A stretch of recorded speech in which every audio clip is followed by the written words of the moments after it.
Fíjense que más temprano, en diferentes medios de comunicación, hablaba yo con ustedes sobre la salida, la renuncia de Boris Johnson como primer ministro del Reino Unido.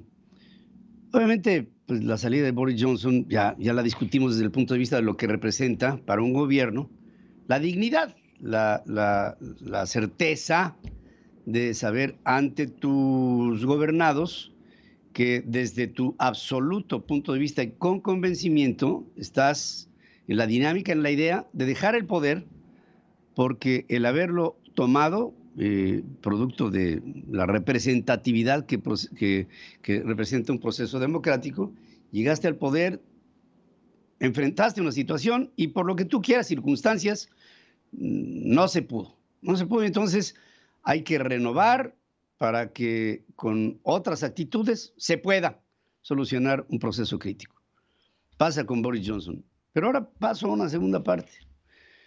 Esta crisis que estamos enfrentando los seres humanos en el mundo, la pandemia, la rotura de la cadena de suministros, el ritmo que se ha venido perdiendo por las consecuencias propias de la pandemia en todo el mundo, el encarecimiento de los commodities, de los transportes marítimos, de todo esto ha venido arrastrando una serie de situaciones que han puesto en crisis a muchos gobiernos, a todos los gobiernos, de hecho, en mayor o menor medida a todos los gobiernos.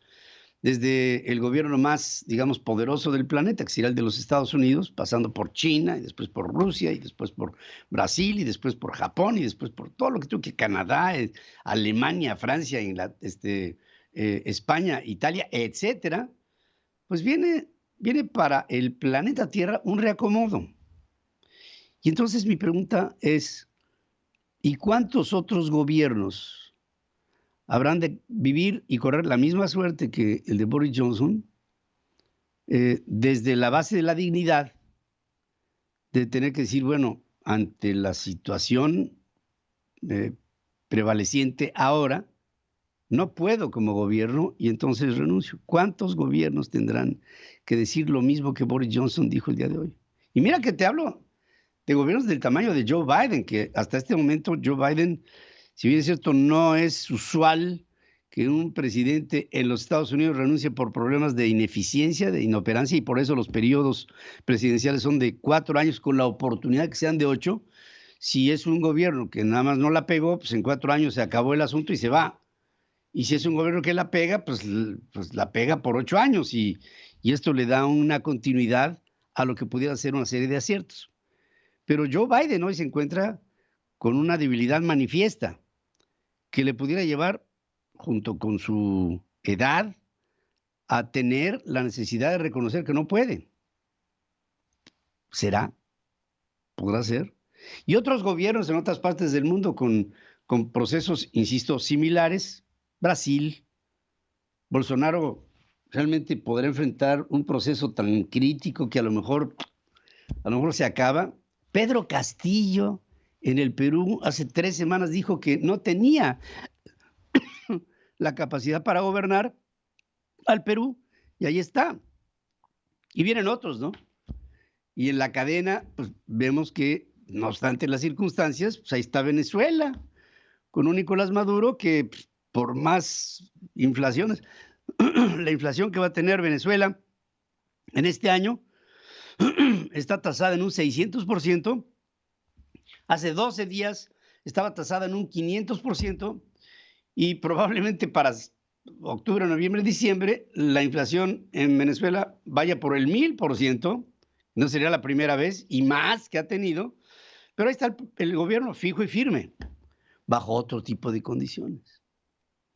Y Cuba, y Justin Trudeau, que acaba de ser otra vez ratificado como primer ministro, y Japón, que marca ese silencio, o Xi Jinping en China, bajo tal vez uno de los años más críticos en la historia de la China moderna. ¿Cuántos renunciarán y cuántos entrarán en crisis? Y bueno, está México. Es evidente que tenemos una crisis.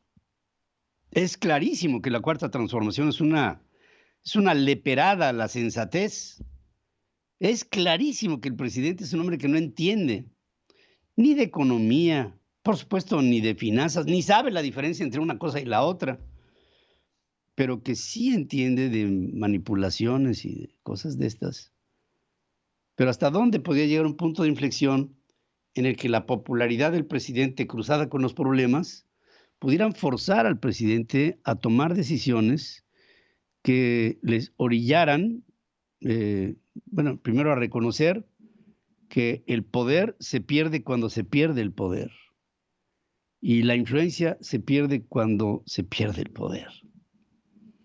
Y México va a enfrentar de aquí hacia el fin del año, yo pienso que muchísimos problemas, siendo hoy por hoy la economía más destacable de América Latina.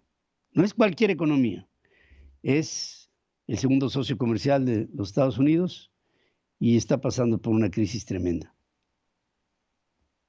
¿Se podrá sostener este gobierno con la crisis mundial? El de México. Hay capítulos de nuestra futura historia que se irá conformando con una serie de piezas de un rompecabezas. Nos tiene guardada la sorpresa de un sexenio que a lo mejor no acaba. Sería inédito. ¿Lo ves imposible? Ante todo lo que estoy viendo, yo ahora no lo veo imposible. Yo creo que el desgaste va a ser tremendo. Y ante una crisis todavía mucho más aguda que se avecina, pudiera yo prever que en esta serie de acontecimientos históricos que se dan por primera vez, a lo mejor, y es un escenario que ya se ve en el panorama del análisis, antes del 2024 pudiera haber un desenlace en México que marcara la incapacidad manifiesta de un gobierno que sabe que no puede y que tampoco se puede sostener a un gobierno con simples frases, descalificaciones o confrontaciones consuetudinarias convocadas. López Obrador ya no está en control. Y sí pudiera ser que la historia nos tuviera guardada una caja llena de sorpresas. Bueno, esto lo veo hoy como un escenario y, claro, una posibilidad. Gracias por estar conmigo en este comentario. Habló para ti en YouTube tu amigo Pedro Ferriz de Con. Sigue escuchando a Pedro Ferriz de Con. Central FM.